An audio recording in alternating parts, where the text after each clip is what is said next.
చెయ్యకూడనిది చేయడం వలన జీవితం ఏమవుతుందంటే తారుమారు అవుతుంది, అప్ అండ్ డౌన్ అవుతుంది. ఇంకా చెప్పాలంటే నాశనమైపోతా ఉంది.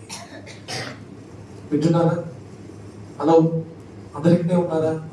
అంటే ఇక్కడ ఉన్నటువంటి మనసు కూడా ఇక్కడే ఉందా అని. ఎవరైతే చెయ్యాల్సిన వాటిని సరిగా చెయ్యరో ఆటోమేటిక్ గా చేయకూడని వాటిని చేసేస్తారు.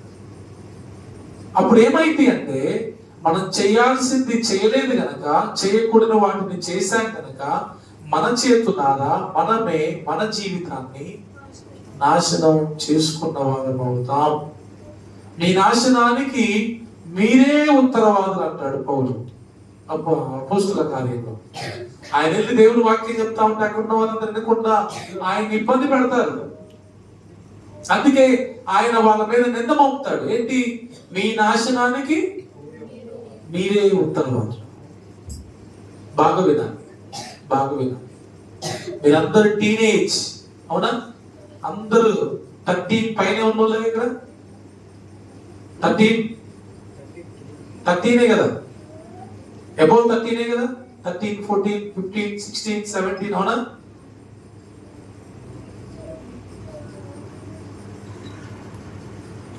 మన జీవితం బాగుండాలంటే ఏది చెయ్యాలో దాన్నే చెయ్యాలి, ఏది చేయకూడదో దాన్ని మనం చేయకూడదు. ప్రాబ్లం ఏంటి తెలుసా? బాగా వినండి మాట. ట్రాజడీ అంటారు కదా. ట్రాజడీ అంటే తెలుగులో, తెలుగు మర్చిపోయారు. ట్రాజడీ అంటే ఏంటి? రైట్, విచిత్రం. ఒక మాట, మనము తెలియక తప్పు చేయట్లా, అవునా? తెలిసి తెలిసి తెలిసే ఏం చేస్తున్నాం? తప్పు చేస్తాం. అంతేనా కదా? మ్యాక్సిమం తప్పు చేసే ప్రతి ఒక్కరు కూడా తెలిసి తెలిసి తెలిసే చేస్తారు. మైటీ ఏమన్నా చేస్తుందంటే ఏమంటారు? తెలియదు అంటారు. మరి మీరేమన్నా చేస్తున్నారంటే తెలిసే చేస్తున్నారు. ఒక చిన్న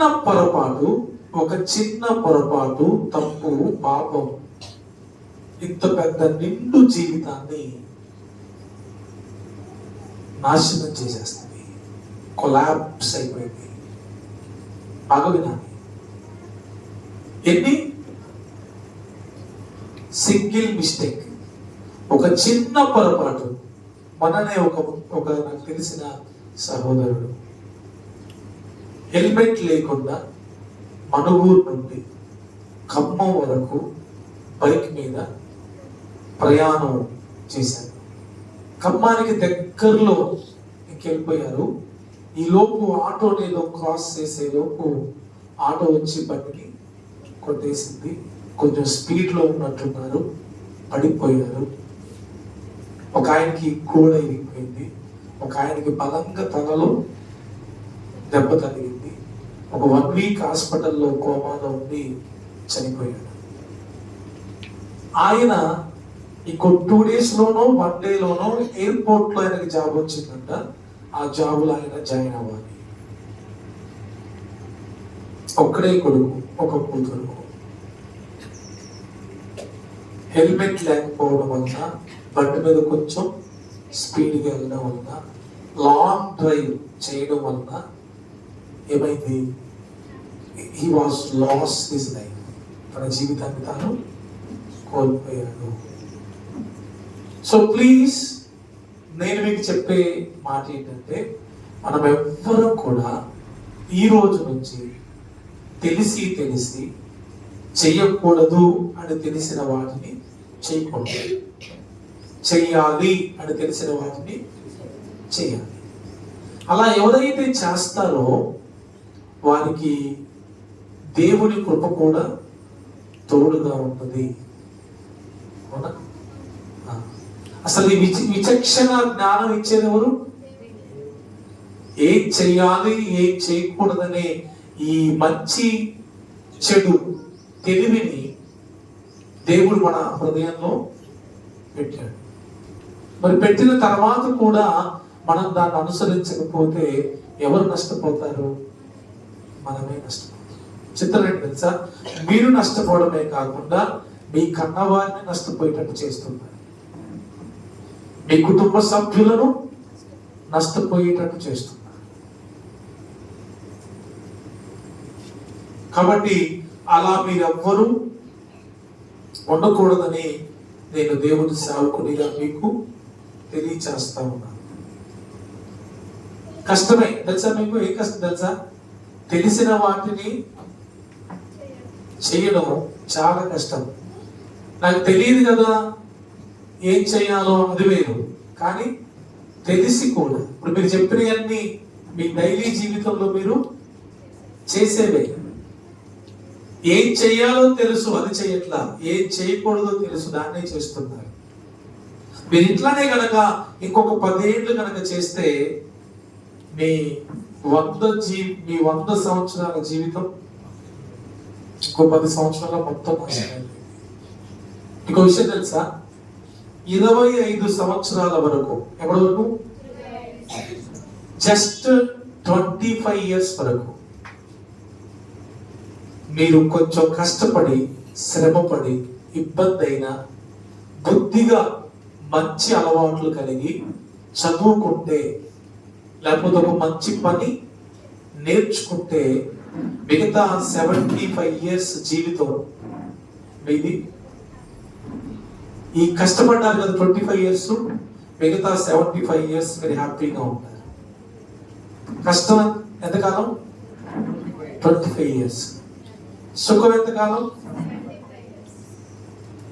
అదే గనక ఈ 25 ఇయర్స్ లో బుద్ధిగా చదువుకోకుండా, కష్టపడకుండా, ఒక పని నేర్చుకోకుండా గనక మీరు వ్యర్థంగా సమయాన్ని గడిపి పిచ్చి పిచ్చి వేషాలు వేసుకుంటూ పిచ్చి పిచ్చిగా తిరిగితే, చెడ్డ అలవాట్లు కలిగి ఉంటే, ఆఫ్టర్ 25 ఇయర్స్ మిగతా 75 ఇయర్స్ మీరు చాలా చాలా బాధపడాలి. ఈ 25 ఇయర్స్ కనుక మీరు సుఖపడితే, నా పాయింట్ మీకు అర్థం అవుతుందా? ఈ 25 ఇయర్స్ కనుక మీరు సుఖపడితే మిగతా 75 ఇయర్స్ మీరు కష్టపడాలి, బాధపడాలి. బైబిల్ గ్రంథంలో ఒక మాట ఉంది, ప్రకటన గ్రంథంలో ఉంటుంది. ఏంటో తెలుసా? తీయొద్దు, జస్ట్ వినండి. మీరు ఇప్పుడు ఏం బైబిల్ తీయొద్దు. 10 దినములు మీకు శ్రమ కలుగును. ఎన్ని? Just 10 days. బాబు వినాలి. ఎన్ని రోజులు? 10 రోజులు మీకు శ్రమ కలుగును. అయినను మరణం వరకు నమ్మకముగా ఉండండి, నేను మీకు జీవ కిరీటాన్ని ఇస్తానంట.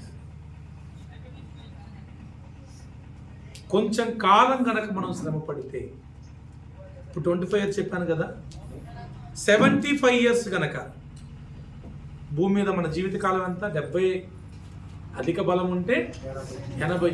ఆ అధిక బలం కూడా దుఃఖము, ఆయాసమని బైబిల్లో రాయబడింది. ఈ 70 సంవత్సరాలు కనుక మనం కష్టపడి, ఈ 25 ఇయర్స్ ఏమో చదువుకి అన్న పని నేర్చుకోవడానికి కష్టపడాలి.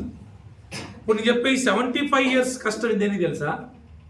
నీతిగా బ్రతకడానికి, పరిశుద్ధంగా బ్రతకడానికి, యథార్థంగా బ్రతకడానికి. ఇప్పుడు నేను చెప్పిన మాటలు చాలా కష్టమైనవి. ఏవి? నీతిగా బ్రతకడం, యథార్థంగా బ్రతకడం, పరిశుద్ధంగా బ్రతకడం అనేది అంత సులభమైనవి అస్సలు కావు. ఎందుకంటే అడుగడుగున మన చుట్టూ వైఫై లాగా పాపం ఆవరించి ఉంది. అందరి చుట్టూ ఉంటుంది. 24/7 ఆన్లో ఉంటుంది. సాత్విక ఏంటది? ఎలా ఉంటుంది అది? అంతే ఇక. అంటే ఎక్కడ ఛాన్స్ దొరుకుద్దా, ఎక్కడ మనల్ని లాగేద్దామా, ఎక్కడ మనల్ని పడేద్దామా, ఎక్కడ మనల్ని ఆపేద్దామా అని పాపానికి కారణం దుష్టుడు. ముఖ్యంగా ఈ టీనేజ్, ఈ యవనస్తుల చుట్టూ అలా ఉంటుంది. సెల్ ఫోన్ దగ్గర దొరుకుతారా మీరు? టీవీ దగ్గర దొరుకుతారా మీరు? బూతు మాటల దగ్గర దొరుకుతారా మీరు? అబద్ధాల దగ్గర దొరుకుతారా మీరు? లేకపోతే గేమ్స్, వీడియో గేమ్స్ దగ్గర దొరుకుతారా మీరు? లేకపోతే LOVE లవ్ అనే దాని దగ్గర దొరుకుతారా మీరు? లేకపోతే డ్రగ్స్, బ్యాడ్ హ్యాబిట్స్, త్రాగటం, కిల్లి ఇవి ఉంటాయి కదా, వీటి దగ్గర దొరుకుతారా మీరు? లేకపోతే క్లబ్బులు, పబ్బులు, లేకపోతే డీజే డ్యాన్స్, వీటి దగ్గర దొరుకుతారా మీరు అని సైతాను మిమ్మల్ని వైఫై లాగా ఆవరించి ఉంది. నేను చెప్పినవన్నీ నిజాలు ఏంటి? ఈరోజు దొరకలేదు అనుకో, రేపు ట్రై చేస్తుంది. దానికి అసలు సిగ్గులేదు తెలుసా? సైతానికి అసలు సిగ్గే లేదు. ఎందుకంటే నువ్వు దొరికేదాకా నేను ట్రై చేస్తూనే ఉండొచ్చు. కొంతమంది ఉంటారు వన్ సైడ్ లవ్, ఏం చేస్తారు, అవతల నుంచి అంత నో అని మనకి రిప్లై వస్తున్నా వీళ్ళు మాత్రం ఎస్ లాగానే ప్రయత్నం చేస్తాము. సైతాను వాళ్ళకి తాత, అసలు వాణి బిడ్డలే వీళ్ళందరూ. అందుకే వానిలాగా వీళ్ళు ప్రవర్తిస్తున్నారు. ఒకసారి నో అని చెప్పినప్పుడు సిగ్గున్నోడు ఎవడైనా ఏం చేస్తాడు? సిగ్గున్నోళ్ళు ఎవరైనా ఏం చేస్తారు? ఇంకా వాళ్ళ జోలికి పోవద్దు అనుకుంటారు. అవునా? సిగ్గులేని వాళ్ళు అయితే జీవితకాలం మొత్తం ట్రై చేస్తారు. సైతాను పనదే. ఇవాళ టీవీ దగ్గర దొరకలేదా, రేపు దొరికించుకుంటుంది. సెల్ ఫోన్ దగ్గర ఇవాళ దొరకలేదా, రేపు దొరికించుకుంటుంది. నువ్వు సచ్చేదాకా నిజంగా నీకు తోడుండేది దెయ్యమే, సైతానే. మిగతా వాళ్ళు మీకు ఉండరో నాకు తెలియదు, కానీ మీరు చచ్చిపోయేదాకా మీ నీడలాగా మిమ్మల్ని వెంటాడే ఒకే ఒక్క, ఏమంటారు దాన్ని, ఏమని అనుకోండి, దెయ్యమే. నిజమండి, దాని పనే అది. ఎందుకంటే ఎక్కడ మీరు దొరికినా, ఇంకోటి ఏంటి తెలుసా, ఒక్కసారి దానికి చేతికి దొరికారనుకో, ఇంకా దాని చేతుల్లో నుంచి మిమ్మల్ని మీరు విడిపించుకోలేరు. ఇంకే వ్యక్తి కూడా మిమ్మల్ని విడిపించలేడు. అయిపోతారు, అక్కడ ఆగిపోతారు అంతే. ఇక చదువులు అయిపోతాయి. ఇప్పుడు చెప్పాగా, ఇప్పుడు వీటి దగ్గర ఎక్కడ దొరికినా చదువుల మీద ఇంట్రెస్ట్ ఉండదు, పని మీద ఇంట్రెస్ట్ ఉండదు. ఇక మీరు అంతే, గందరగోళం జీవితం మొత్తం అవుట్. ఒక్క చిన్న తప్పు, ఒక్క చిన్న పాపం మనల్ని నిత్య నాశనానికి తీసుకుని వెళ్ళిపోతుంది. అందుకే చాలా చాలా చాలా ఆచి తూచి అడుగులు వేయాలి. ఎందుకంటే దేవుడు మనకు జ్ఞానాన్ని ఇచ్చాడు, వివేచన ఇచ్చాడు, ఆలోచించి నిర్ణయం తీసుకునే కెపాసిటీని దేవుడు మనకి ఇచ్చాడు. మీరు ఆలోచించకుండా తప్పైపోయింది, అనవసరంగా చేశా అని జీవితకాలం మొత్తం బాధపడతారా? తప్పైపోయింది అనేది ఎంతసేపటి వరకు? ఒకసారి 2 సార్లు తెలియక చేస్తారు, మిగతాయన్ని తెలిసి. సో నా బాధ ఏంటంటే, మీరందరూ మీకు ఇది చేయకూడదు అని తెలిసిన ప్రతిదీ చేయకండి. ఇది చేయాలి అని తెలిసిన ప్రతిదీ చేయండి. మీకు హోంవర్క్ ఇస్తున్నా నేను. మీరు ఇంటికి వెళ్ళిన తర్వాత కానీ ఈరోజు పడుకునే లోపు పెన్ను పేపర్ తీసుకొని ఏం చేయాలి నేను, ఏం చేయకూడదు నేను అని 2 పక్కపక్కనే రాసుకోండి. మీకు తెలుసా, ఇంతకుముందు చదువుకునేటప్పుడు 2 డబ్బాలు గీసి ఒకటి పాజిటివ్, ఒకటి నెగిటివ్ వచ్చి పక్కపక్కనే ఉన్నాయి కదా. అట్లా ఇప్పుడు మీకు ఎన్ని తెలుసో ఆలోచించి రాసుకోండి. రాసుకున్న వాటిని డైలీ చెక్ చేసుకోండి. ఓకే, ఇది చెయ్యాలి కదా, ఈ రోజు నేను ఎన్ని చేశాను, ఇది చేయకూడదు కదా, ఇవెందుకు నేను చేశాను అని ప్రతిరోజు ఏం చేసుకోవాలి, మిమ్మల్ని మీరు చెక్ చేసుకోవాలి. జనరల్ గా మనం ఎన్ని గంటలకు లేవాలి? 6 5 మరి అబద్ధం అని కూడా చెప్పండి. కనీసం 6 గంటలకైనా లేచుతున్నారా? ఒక భక్తుడు ఏం చెప్పాడంటే, సూర్యుడు రాకముందే మనం లేవాలంట. ఎప్పుడు? ఇంకొక ఆయన ఏమన్నాడు మధ్యలో, ఎర్లీ మార్నింగ్ లేవకుండా బాగుపడ్డ వాళ్ళు చరిత్రలో ఒక్కరు కూడా లేరని చెప్పిండు ఆయన. మనది ఎంతవరకు నిజం ఏంటనేది మీరు ఆలోచించాలి. నాకైతే రైట్ అనిపించింది. ఎర్లీ మార్నింగ్ లేవకుండా నేను బాగుపడ్డాను అని చెప్పే వాళ్ళు కష్టం అని చెప్పాడు. ఫస్ట్ సోమరితనం అనేది మన మన శత్రువు. ఎవరు? శాలిని నీ శత్రువు కాదు, లేకపోతే స్పందన నీ శత్రువు కాదు. ఫస్ట్ ఎనిమి నీకెవరు? నీ సోమరితనమే నీకు శత్రువు. నువ్వు ఎదగకుండా, నువ్వు బాగుపడకుండా చేసేదేంటి? సోమరితనం.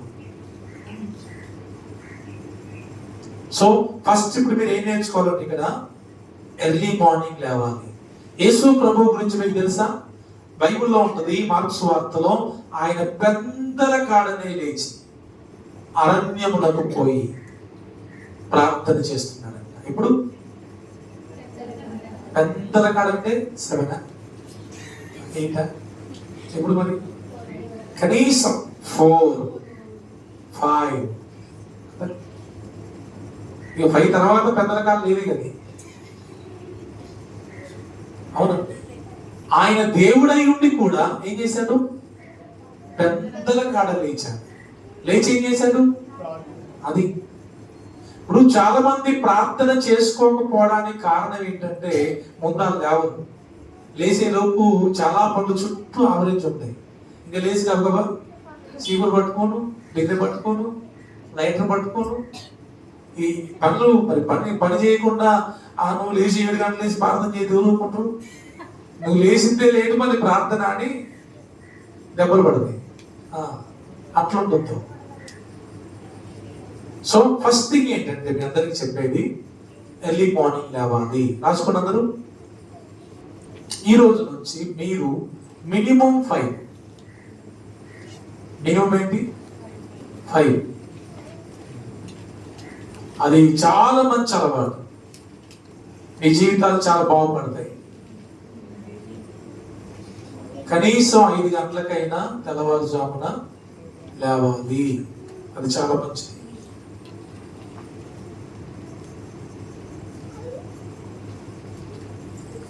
ఓకేనా? రైట్. నెక్స్ట్ ఏం తెలుసా? ఎంతసేపు అక్కడ మీరు పాయింట్ చెప్పండి, టక్కన రాసేయాలి. రెండోది ఏంటి తెలుసా? లేవగానే first you have to remember your God. You have to talk with your God. First ఎవరితో మాట్లాడాలి? అది లేవగానే అమ్మతో మాట్లాడడం, నాన్నతో మాట్లాడడం, అక్కతో మాట్లాడడం, చెల్లితో మాట్లాడడం లే కాదు. ఏంటి? First lord thank you Jesus, ఇంకొక నూతనమైన రోజు నాకు మీరు ఇచ్చినందుకు థ్యాంక్ యూ లార్డ్ అని. అది ప్రార్థనే. దేవునితో మాట్లాడడం అంటే ఏంటి? Nothing but prayer. ఎవరో చెప్పారు ఇక్కడ, ఎక్కువ దేవునితో మాట్లాడాలి, తక్కువ మనుషులతో మాట్లాడాలి. కానీ మనం రివర్స్, ఎక్కువ ప్రజలతో మాట్లాడి ఒక 2 నిమిషాలు, ఒక 5 నిమిషాలు దేవునితో మాట్లాడాలి. రివర్స్ ఇక్కడ. ఈ రోజు నుంచి రివర్స్ అవ్వాలి. ఏంటి? ఎక్కువ దేవునితో మాట్లాడాలి. స్నానం చేసినప్పుడు కూడా ఏసైతో మాట్లాడవచ్చు. తెలుసా మీకు? నిజమండి. స్నానం చేసినప్పుడు కూడా ఏసైతో మాట్లాడవచ్చు. ప్రయాణం చేస్తూ ఏసైతో మాట్లాడవచ్చు. అంట్లు తోముకుంటూ కూడా ఏసైతో మాట్లాడవచ్చు. బట్టలు తుక్కుంటూ కూడా ఏసైతో మాట్లాడవచ్చు. ఎస్, అనే కదా. నెంబర్ 3 ఇంపార్టెంట్ థింగ్ ఏంటంటే, దేవుడితో మాట్లాడాలి కదా. ఇప్పుడు ఏసైని పిలిచినావు కదా, మరి ఏసైని పిలవాలి లేదా? పిలవాలంటే ఏం చేయాలి? Open your Bible and read your Bible. ప్రార్థన అంటే మనం దేవుడితో మాట్లాడటం. వాక్యం అంటే దేవుడు మనతో మాట్లాడటం. ఫస్ట్ గదలకాలు లేవాలి. హడావుడి గురించి మాట్లాడదామా? ఇప్పుడు నన్ను వచ్చింది అనుకో, అయ్యగారు మా ఇంటికి రమ్మంటే ఆడే వచ్చా, అమ్మా నాకు చాలా పనులు ఉన్నాయి, మీ ఇంటికి రానమ్మా, తర్వాత వస్తా అని వెళ్ళిపోతా. ఎందుకు? నాకు టైం లేదు కాబట్టి. అదే మీరు ఎర్లీగా లేసారనుకోండి, మీకు చాలా టైం ఉంటుంది. దేనికి? దేవుడితో మీరు మాట్లాడడానికి, మీతో దేవుడు మాట్లాడడానికి మీకు సమయం ఉంటుంది. కనీసం ఒక 1 అవర్ ట్రై చేయండి.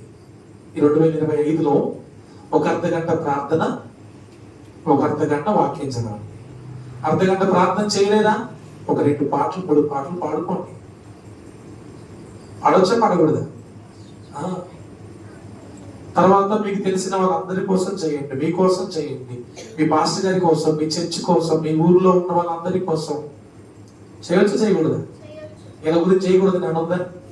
వాళ్ళ గురించి అసలు ఏ చేయొద్దు అని అనొద్దా? ప్రభు ఏమన్నాడు? ప్రే ఫర్ ఆల్, అందరి కొరకు ప్రార్థించమన్నాడు. అంతేనా కదా? ఎందుకు చెప్పారు? మొదటిది ఏంటి? రెండోది ఏంటి? మూడోది ఏంటి? ఇది కనుక ఈ సంవత్సరంలో మీరు ఈ 3 చేయగలిగితే ఇక మీ జీవితంలో 90% మార్పు వచ్చేసింది. ఇది అప్పుడప్పుడు కుదిరితే, నచ్చితే, వీలైతే చేసే కావి ఈ 3. అయ్యా ఏంటి? ఇవి మీకు కుదిరితేనో, నచ్చితేనో, వీలైతేనో, టైం ఉంటేనో చేసే కావు. సాకేత్ వీలు చేసుకోవాలి, కుదిరించుకోవాలి. అవునా? ట్రై చేయాలి. అంతేగాని చాలా మంది 2-3 రోజులు ట్రై చేస్తారు, ఇంకా నా వల్ల కావట్లేదని మళ్ళీ గో బ్యాక్ ఇవన్నీ మనకి అదైతేనే అని మళ్ళీ పోయి మళ్ళీ 8 బైబిల్ చదువు లేదు, ప్రార్థన చేసుకోలేదు. ఒక మాట మీకు చెప్పాలని ప్రభు నాకు చెప్పారు. దేవుని కోసం బ్రతకడం అనేవారు చెప్పారు. ఎవరు ఈ గుంపులో ఎవరు చెప్పారు కదా దేవుని కోసం బ్రతకాలని? అంటే మీరు చెప్పింది మీకే గుర్తులేదు. నిజమని ఒక వ్యక్తి దేవుని కోసం బ్రతకడం మొదలు పెడితే ఆ వ్యక్తిని దేవుడు చాలా సులభంగా సెటిల్ చేస్తాడు. ఆ జీవితం ఎట్లా సెటిల్ అవుద్ది, ఎట్లా బాగుపడతా, నా జీవితం ఏంటి అని ఆలోచించాల్సిన అవసరం లేదు. ఎప్పుడు నీవు గనక దేవుని కోసం బ్రతకడం మొదలు పెడితే, నువ్వెవరి కోసం బ్రతుకుతున్నావో ఆ దేవుడు నీ జీవితాన్ని ఈజీగా సెటిల్ చేసేస్తాడు, నీకు మంచి భవిష్యత్తుని ఇస్తాడు. దానికి example Shadrach, Meshach, Abednego and Daniel. వాళ్ళని బబులోను రాజైన నెబుకద్నెజర్ చెరపట్టుకొని బానిసలుగా బబులోను దేశానికి, ఇశ్రాయేలు దేశం నుంచి, యూదా దేశం నుంచి తీసుకొని వచ్చారు. వాళ్ళు ప్రాంతం మారినా వాళ్ళ భక్తిని వాళ్ళు మార్చుకోలేదు. అవునా? ఇశ్రాయేలు దేశంలో ఎలా ఉన్నారో బబులోను దేశానికి వచ్చినాక కూడా కొంతమంది అన్నారు నుంచి హైదరాబాద్ పోతే కథలు మొత్తం మారిపోతారు. వాళ్ళ మాటలు మారుతాయి, వాళ్ళ క్రియలు మారుతాయి, వాళ్ళ చూపులు మారుతాయి, వాళ్ళ పద్ధతి మారుతుంది. ఎందుకు? హైదరాబాద్లో ఎవరు చూడట్లేదు కదా, నా ఇష్టం చేయొచ్చు. అట్లా అన్నారంలో ఉన్నప్పుడు ఎలా ఉన్నావో ఇందాక ఎవరు చెప్పారుగా, చర్చ్లో ఉన్నప్పుడు ఎలా ఉండాలో ఇంట్లో ఉన్నప్పుడు కూడా అలానే ఉండాలి. ఎస్, అడుగులో ఉన్నప్పుడు మీరు ఎలా ఉంటారో ఇంకెక్కడికి వెళ్ళినా కూడా అలానే ఉండాలి. ఈ షడ్రక్, మేషక్, అబేద్నెగో అండ్ దానియేలు ఇశ్రాయేలు దేశంలో ఎలా నీతిగా, న్యాయంగా, పరిశుద్ధంగా, భయభక్తులు కలిగి ఉన్నారో బబులోను దేశానికి వచ్చినా కూడా అంతే భయభక్తులు కలిగి ఉన్నారు, అంతే ప్రార్థనా జీవితాన్ని కలిగి ఉన్నారు. అవునా? ఫస్ట్ ఈ భోజనం తినండి అన్నారు. బబులోను దేశం రాగానే ఏమన్నారు? ఈ భోజనం చేయండి అంటే ఆ భోజనము వలన వాళ్ళని వాళ్ళు అపవిత్రపరచుకోవలేదు. చూస్తారా? చూడండి ఒక మాట, దానియేలు గ్రంథం 1వ అధ్యాయం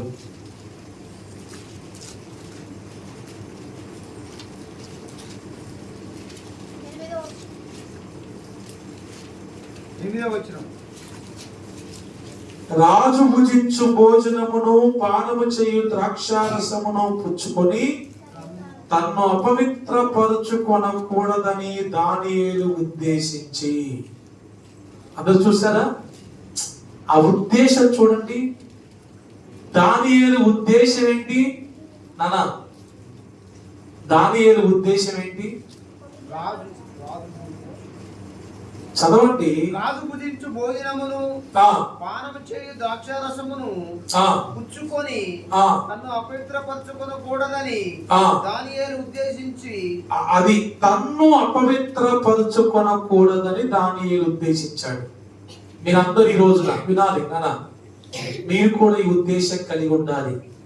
మీరందరూ దానియేలు లాగా ఈ ఉద్దేశం కలిగి ఉండాలి. ఏంటి ఆ ఉద్దేశం? తన్ను అపవిత్రపరుచుకొనకూడదు అంటే ఏంటి తెలుసా? నన్ను నేను అపవిత్రపరుచుకోకూడదు. ఈ ఉద్దేశం కనుక మీకుంటే మిమ్మల్ని ఆపగలిగిన దమ్ము, ధైర్యం ఎవ్వరికి ఉండదు. అమెరికా ప్రెసిడెంట్ కూడా అవుతారు మీరు. దేవుడు చేస్తారు మిమ్మల్ని. ఎప్పుడు? మిమ్మల్ని మీరు అపవిత్రపరుచుకోకుండా ఉన్నంత కాలం సాతానుకి మీ మీద అధికారం ఉండదు. దెయ్యానికి ఎవరంటే భయం తెలుసా? పరిశుద్ధులంటే భయం, నీతిమంతులంటే భయం. వణికిపోయింది. దానియేలు అదే అనుకున్నాడు, నన్ను అపవిత్రపరుచుకోవద్దు. నేను ఈ తిండి తినడం వల్ల నేను అపవిత్రమైపోతా, ఈ తాగడం వలన నేను అపవిత్రమైపోతా. నన్ను నేను అపవిత్రపరుచుకోను, నేను పవిత్రంగానే ఉండాలి. అది తన ఉద్దేశం. ఎంతమందికి ఉంది నిజంగా ఈ ఉద్దేశం? మీకు ఎంతమందికి ఉంది చెప్పండి రియల్ గా? లేకపోతే ఈ రోజు తీసుకోండి తీర్మానం, రాసుకోండి. 4వది ఏంటి? నన్ను నేను అపవిత్రపరుచుకోను. రాసుకోండి మాట. I don't want to be unclean. నన్ను నేను అపవిత్రపరుచుకోకూడదు. నేను తినేదాని వల్ల నేను అపవిత్రం అవ్వద్దు, నేను తాగేదాని వల్ల అపవిత్రం అవ్వద్దు, నేను చూసేదాని వల్ల అపవిత్రం అవ్వద్దు, నేను వినేదాని వల్ల అపవిత్రం అవ్వద్దు. అవునా? నేను చేసేదాని వల్ల అపవిత్రం అవ్వద్దు. నేనేం చేసినా, ఏం చూసినా, ఏం విన్నా, ఏం తిన్నా, ఏం తాగినా, ఎక్కడికి వెళ్ళినా నేనైతే అపవిత్రము కావద్దు. I want to be Holi. Super ఉద్దేశం ఇది. ఎవరిది? దానియేలు ఉద్దేశం. అందుకే దానియేలు బబులోను దేశములో ప్రధాన మంత్రి అయ్యాడు. తాను పవిత్రంగా ఉండాలనుకొని పవిత్రంగా ఉన్నాడు గనుక ప్రభు అతన్ని ప్రధానమంత్రి చేశాడు. Praise the Lord. మన దేశంలో మనం ప్రధానమంత్రులు అవ్వడం చిన్న విషయం, అదే చాలా పెద్ద విషయం మనకు. అవునా?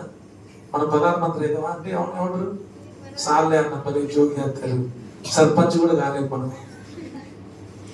వాస్తవం, ఇప్పుడున్న పరిస్థితులను బట్టి వాస్తవం కాలేదు.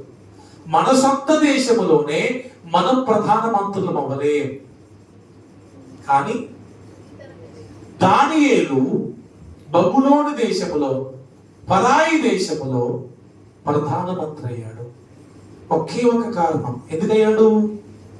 తన్ను తాను అపవిత్రపరుచుకోకుండా చూసుకున్నాడు. ఆ ఉద్దేశం కలిగి ఉండి తను తాను అపవిత్రపరుచుకోకుండా ఉన్నాడు కనుక ఆ దేశానికి ప్రధానమంత్రి అయ్యాడు. సేమ్ యోసేపు కూడా అంతే. ఐగుప్తు దేశమునికి ఈయన కూడా బానిసగా అమ్మబడ్డాడు. తనకి అక్కడ పాపం చేసే అవకాశం వచ్చింది. ఇది ఇంకో పాయింట్ వినాలి. తప్పు చేసే అవకాశం రానంత వరకు మనందరం పరిశుద్ధంగానే బ్రతుకుతాం. అవునా? అవకాశం రాలేదు కాబట్టి తప్పు మనం చేయలేదు. కానీ గొప్ప విషయం ఏంటి తెలుసా? నీకు తప్పు చేసే అవకాశం వచ్చినా కూడా తప్పు చేయకుండా ఉంటావు చూడు, అది చాలా గొప్పది. అలా నువ్వు చేస్తే దేవునికి పిచ్చి పిచ్చిగా నచ్చిపోతావు. అందుకే దేవుడు నేను అలాంటి వాళ్ళని ఏం చేస్తాడు, చాలా పిచ్చిగా దీవించేస్తాడు. అంటే ఇంకా ఈ పాట మీకు అర్థమైందా? తప్పు చేసే అవకాశం రాలేదు కాబట్టి తప్పు చేయకుండా ఉండటం గొప్ప విషయం కాదు. తప్పు చేసే అవకాశం వచ్చినా కూడా తప్పు చేయకుండా జాగ్రత్తగా ఉండడం అనేది గొప్ప విషయం. యోసేపు, దానియేలు వీళ్ళకి తప్పు చేసే అవకాశం వచ్చినా తప్పు చేయాలి. సెల్ ఫోన్ నాకు లేదు కాబట్టి నేను సెల్ ఫోన్ చూడట్లా, అది పెద్ద విషయమే కాదు. అందరం కదా, సెల్ ఫోన్ నీ దగ్గర ఉన్నా కూడా సెల్ ఫోన్ చూడకుండా ఉంటే అది గొప్ప. నేను సెల్ వాడినట్టు ఇచ్చి దీనివల్ల పవిత్రత పో అంటుంది, అది పెద్ద విషయం కాదు. సెల్ దగ్గరే పెట్టుకొని సెల్ ఓపెన్ చేసి ఇంతకు ముందు చూసిన పిచ్చి వాటిని చూడకుండా ఇప్పుడు దేవుని వాక్యం వింటూ, దేవుని పాటలు వింటూ, దేవుని మెసేజ్లు వింటూ, ఆ అనెసరీ సైట్స్ ఓపెన్ చేయకుండా నీ కంట్రోల్లో నువ్వు ఉండగలగటం అది గొప్ప విషయం. నేను హిమాలయాల్లో పోయి పరిశుద్ధంగా బతుకుతా అంటే నువ్వు కాదు, ఎవడైనా నేను బతుకుతాను. ఎందుకు? ఆడెవడు ఉండడు కాబట్టి. హిమాలయంలోకి పోతే అందరూ పరిశుద్ధమే. ఎక్కడ ఉండాలి? లోకంలోనే ఉండాలి, కానీ లోకస్తుల్లాగా మనం అనుకోవడం. పాపులతోనే యేసయ్య తిరిగాడు కానీ పాపము చేయలేదు. పాపులతోనే కలిసి భోజనం చేశాడు కానీ తాను పాపము చేయలేదు. హలో, అది మీ జీవితం బాగుపడాలంటే, మీకు మంచి భవిష్యత్తు ఉండాలంటే ఇప్పుడు చెప్పిన ఈ పాయింట్ ఉంది చూడండి. ఏ పాయింట్? మిమ్మల్ని మీరు అపవిత్రపరుచుకోకుండా ఉంటే జనాలు నచ్చబడతారు. అవునా? నీకెవడు అయినవి చెప్పకపోతే నువ్వు ప్రేమించకపోవడం పెద్ద గొప్ప కాదు. నీకెవడు చెప్పలేదు కానీ నువ్వు ప్రేమించాలి. 10 మంది చెప్పినా కూడా తిరిగి ఒక్కరికి కూడా ఐ లవ్ యూ చెప్పకుండా ఉంటారు చూడండి, అది గొప్ప విషయం. అంతేనా? సో కానీ జనాలు ఏం చూస్తారు? ఇప్పుడు ఎవడు చెప్తారా ఎదురు చూస్తారు. దరిద్రం సంఘంగా 100 మంది చెప్పినా రియాక్ట్ అవ్వకుండా తన జీవితాన్ని జాగ్రత్త చేసుకునేవారు వాళ్ళు పరిశుద్ధులు, వారు దేవుని యందు భయభక్తులు కలిగిన వారు. అంతే. అందుకే మనల్ని మనం అపవిత్రపరుచుకుంటే జీవితం మొత్తం నాశనం అయిపోతుంది. దానియేలు అలా దేవుని కోసం బ్రతికాడు కాబట్టి దేవుడు ఆయన్ని గొప్ప వ్యక్తిగా చేశాడు. చాలా సింపుల్ అండి. జీవితాలు సెటిల్ అవ్వడం అనేది మన చేతుల్లో ఉందా, దేవుని చేతుల్లో ఉందా? ఇవాళ ఒక తెంగరోడు నా బండికి పొద్దున్న నేను చిన్న పని మీద పొద్దున్నే స్కూల్ చేసుకుని వెళ్తా ఉంటే ఈ చైతన్య స్కూల్ దాటిన తర్వాత ఒక పిల్లగాడికి లిఫ్ట్ అడిగితే ఆవిడ, నేనే ఆపుతూ చెప్పిన అడిగినా పోయినా ఆపాను, ఎక్కించుకున్నా. ఏదో తెలుసా అన్నాడు. నేనన్నా నీకు జీసస్ తెలుసా అన్నా. ఎందుకు తెలియదు? క్రైస్తవులకు దేవుడు కదా అన్నాడు. యు ఆర్ రాంగ్ అని చెప్పాడు. అదేంటి మరి, జీసస్ అంటే క్రైస్తవులకి దేవుడు కాదు కాదు, ఈజ్ గాడ్ ఫర్ ఆల్ అన్నా. ఓ అలాగా, మరి ఏమనుకుంటున్నావు అంటే, సరే అది యేసు ప్రభు చాలా మంచోడు తెలుసా నీకంటే, నేను ఏ దేవుణ్ణి నమ్మనంట. నేను సైన్స్ నే నమ్ముతా, ఏ దేవుణ్ణి నమ్మను. అవునా? అయితే మరి భూమి ఎట్టు వచ్చింది, ఆకాశం ఎట్టు వచ్చింది అంటే ఇటు చూద్దాం. ఇప్పుడు దేవుడు లేకుండా మరి ఈ సూర్యుడు ఎట్లా వచ్చిండు, చంద్రుడు ఎట్లా వచ్చిండు, ఆకాశం ఎట్లా వచ్చింది? అవునా కదా? ఇప్పుడు ఈ చిన్న పెన్నే ఇక్కడ ఉందంటే దీన్ని ఎవరు కొనుక్కొత్తి ఇక్కడ ఉంది. ఎవరు తయారు చేశారా? ఫస్ట్ దీన్ని క్రియేట్ చేశారు, తర్వాత సేల్ చేశారు, తర్వాత ఎవరో దాన్ని కొనుక్కున్నారు, కొనుక్కొచ్చి ఇక్కడ పెట్టారు, అందుకే ఇక్కడ ఉంది. తయారు చేయకపోతే ఇది ఉంటుందా? ఓ బిస్టన్ వచ్చిందా? మరంటే చాలా పెన్నులు రావాలి కాబట్టి. So without God there is nothing. యోహాను సువార్తలో ఉంటది, దేవుడు లేకుండా ఏది కలగలేదు, ఆయన ద్వారా ఆయన కోసం అన్నీ కలిగాయట. ఓకేనా? సో దేవుడు మిమ్మల్ని సెటిల్ చేస్తాడు, మీరు సెటిల్ అవ్వలేరు. కొంతమంది నాకు తెలిసిన వాళ్ళు ఉన్నారు, బాగా చదువుకున్నారు, అందరికంటే ఎక్కువ చదువుకున్నారు, కానీ ఒక్క జాబ్ కూడా రాలే. చాలా చదువుకున్నారు, చాలా పరీక్షలు రాశారు, ఒక జాబ్ కూడా లేదు. కానీ నాకు తెలిసిన ఒక అబ్బాయి ఉన్నాడు, ఐటీఐ చదువుకున్నాడు, పరీక్ష రాశాడు, ఒక్కటే పరీక్ష రాశాడు, దెబ్బకి సెకండ్ జాబ్ వచ్చింది. 21-22 ఇయర్స్కే సెంట్రల్ గవర్నమెంట్ జాబ్ వచ్చేసింది, జాబ్ అయిపోయాడు. మరి వీళ్ళు ఇంత పెద్ద చదువులు చదువుకున్నారు, ఎన్నో పరీక్షలు రాశారు, ఒక్క జాబ్ కూడా రాలే. దీన్ని బట్టి మీకు ఏమర్థం అవ్వాలి? మనల్ని మనం సెటిల్ చేసుకోలేము. ఎవరు సెటిల్ చేస్తారు మనల్ని? దేవుడు సెటిల్ చేస్తాడు. షద్రక్ మేషక్ అబేద్నెగోలు కూడా రాజు నిలబెట్టిన పెద్ద ప్రతిమకు అందరూ మొక్కుతున్నా కూడా వాళ్ళు మొక్కల. మేము మొక్కమన్నారు. రాజు పిలిచాయి, మొక్కట్లేదంటే ఏంటి, మొక్కని ఇప్పుడైనా లేకపోతే వేసేస్తా అని వాళ్ళ ముందే అగ్నిని రెండంతలు చేశారు. అయినా వాళ్ళు భయపడ్డ. బీపీ బాగా లేచింది. ఎవరికి?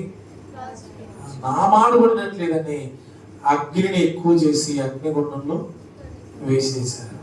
కాలిపోయారా? కాలిపోరా? చదువు పాడబడాడు కదా, ఏ పాట?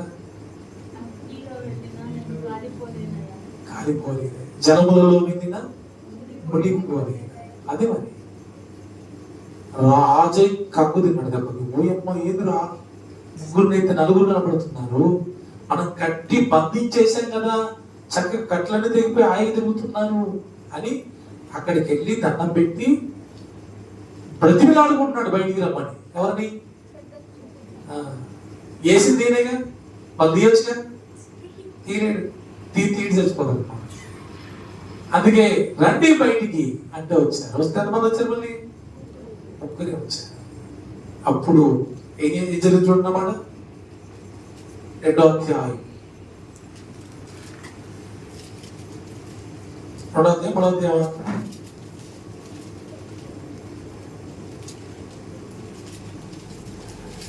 మూడవ అధ్యాయం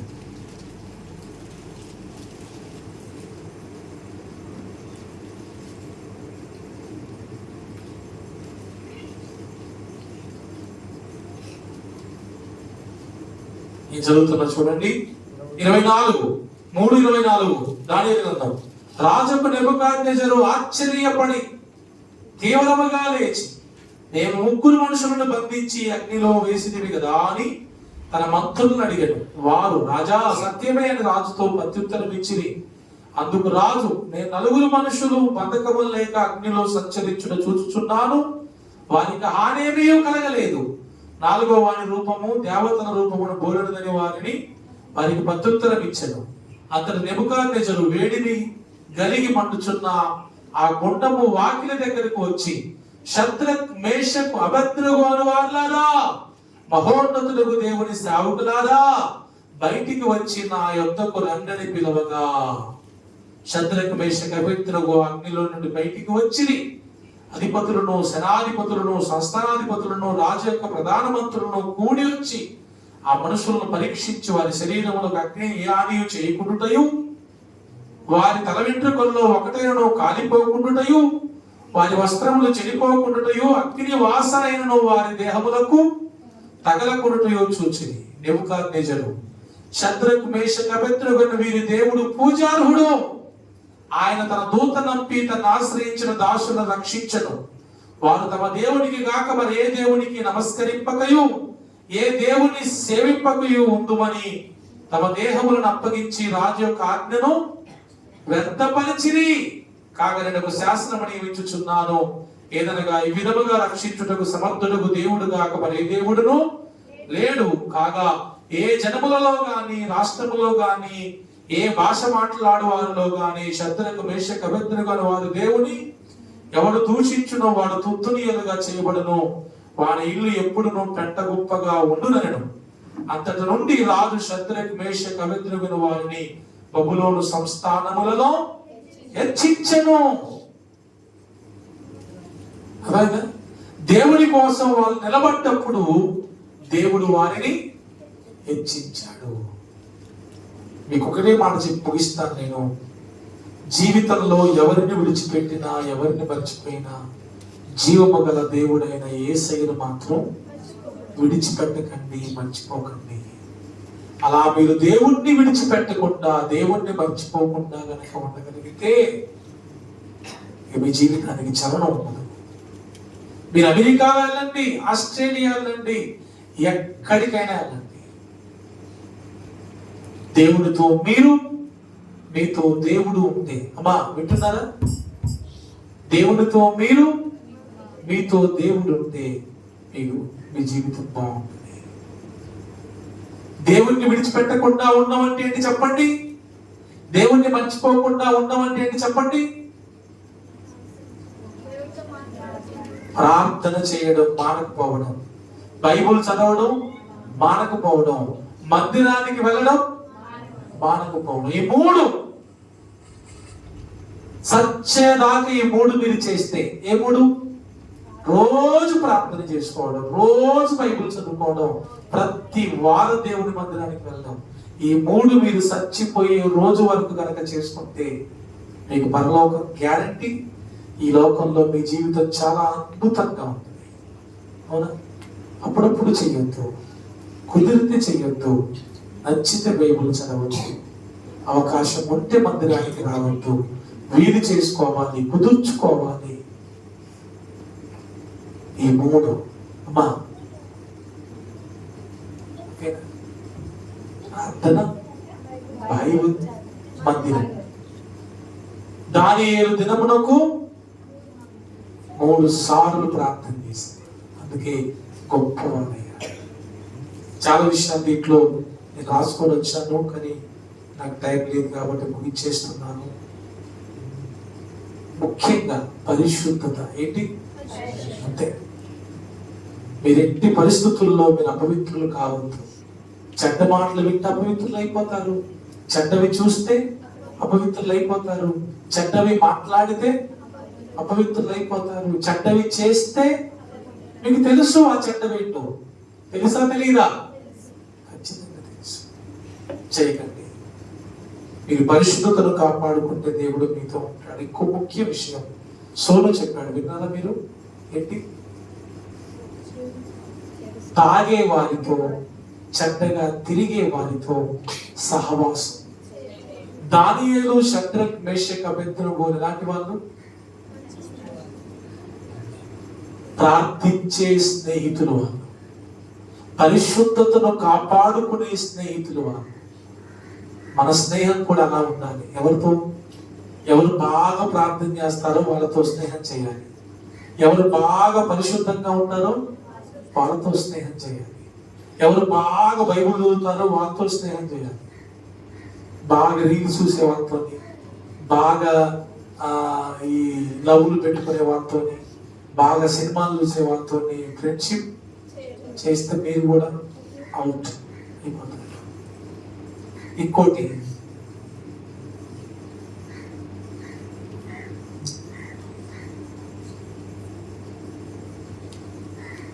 ఒక్క మాట 115:13 తీయండి. 115 కీర్తన తప్ప ఇంకేమనుకున్నా?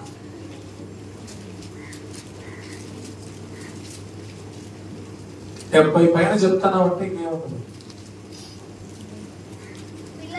I know that. కరెక్ట్ చదవండి, కరెక్ట్ చదవాలి. అది పిల్లలు కాదు, పిన్నలనేమి, పిన్నలనేమి, పెద్దలనేమి తన యందు భయభక్తులు గల వారిని యెహోవా ఆశీర్వదించును. అమ్మా, క్లోజ్ యువర్ బైబిల్స్.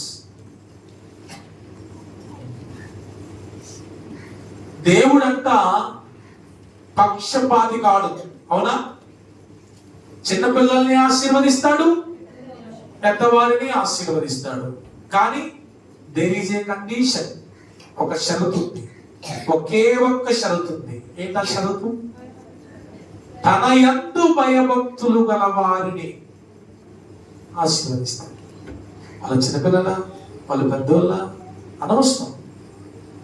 వారు దేవుని యందు భయభక్తులు కలిగి ఉంటే చాలు. ఇక నీకు దీవెనే దీవెన. నువ్వు దేవుని యందు భయభక్తులు కలిగి ఉండకుండా దీవించు దీవించు దీవించంటే ఎవరయ్యా నువ్వు పట్టాలి ప్రార్థన చేస్తున్నావు, వెళ్ళిపో వెళ్ళిపో అంటాడు దేవుడు. అలాగా దీవించు అనగానే దీవించే దేవుడు కాదు మన దేవుడు. మన దేవుడు సర్వము ఎరిగిన వాడు. ఎవరిని దీవించాలో ఆయనకు తెలుసు, ఎవరిని దీవించకూడదో ఆయనకు తెలుసు. రాయో రప్పో చుట్టో పుట్టో అయితే వాళ్ళకేం తెలియదు కాబట్టి ఒకవేళ దీవించమంటే దీవిస్తారేమో. కలిగిన ఎవరు? జీవము కలిగిన దేవుడు. నువ్వేంటో, నీ గతి ఏంటో, నీ స్థితి ఏంటో, నీ పరిస్థితి ఏంటో అన్ని దేవునికి తెలుసు కనుక నువ్వు దీవించు ప్రభువా అనగానే దీవించడు. ఈడు దీవించబడ్డానికి, ఈమె దీవించబడ్డానికి అర్హురాలేనా అర్హుడైనా కాదా అని క్వాలిఫికేషన్స్ చెక్ చేస్తాడు. ఏంటి క్వాలిఫికేషన్స్? తన యందు భయభక్తులు కలిగి. భయభక్తులు కలిగి ఉండడం అంటే ఏంటి? సామెతలో ఉంటుంది, దేవుని యందు భయభక్తులు కలిగి ఉన్నటంటే చెడుతనమును విసర్జించుటయే. పాపం చేసేవారు ప్రార్థన చేయలేరంట, ప్రార్థన చేసేవారు పాపం చేయలేరంట. ఇంతకు ఏం చేస్తున్నావు మరి ఇప్పుడు? ప్రశ్న ఆయన, పాపం చేసే వాళ్ళు ప్రార్థన చెయ్యలేరు, ప్రార్థన చేసేవారు పాపం చెయ్యలేరు. మరి ఏం చేస్తున్నారు మీరు? ప్రార్థన చేస్తున్నారా, పాపం చేస్తున్నారా? కొంతమంది మహానుభావులు రెండూ చేస్తారు. ఉదయం ప్రార్థన, సాయంత్రం పాపం. వాళ్ళు సైతానుకు సొంత బిడ్డలు. నా పాపమా ప్రార్థన. ప్రార్థన నిన్ను పాపం చేయలేదు, పాపం నిన్ను ప్రార్థన చేయలేదు. ఏది బెటర్ అంటారు? చదువు, ప్రేమ ఏది బెటర్? అంతేనా? ప్రార్థన బెటర్, లేకపోతే పాడైపోతాం. రైటా? నా మాట మీకు అర్థమైనాయా? చాలా ఉపయోగకరంగా ఉన్నాయా? మీరు ఇవి సిల్లీగా సింపుల్గా తీసుకుంటే మీ జీవితం అలానే ఉంటుంది. సీరియస్గా తీసుకొని చూడండి, 2026 కల్లా మీ జీవితం మారిపోయింది. ఉన్నత స్థితికి దేవుడు తీసుకొస్తాడు, గొప్పగా ఆశీర్వదిస్తాడు. విని విడిచిపెట్టారా మళ్ళీ దాకానే మీ ఇష్టం. మీరు ఈ మాటలు సీరియస్గా తీసుకుంటారని నమ్ముతున్నాను. ఓకే, ప్రార్థన చేసుకుందాం. కళ్ళు మూసుకుందాం, ప్రార్థన చేసుకుందాం. ఓకే, ప్లీజ్ అందరూ ఎవ్వరు లేవద్దు, బయటికి వెళ్ళే సమయం కాదు ఇది. కమా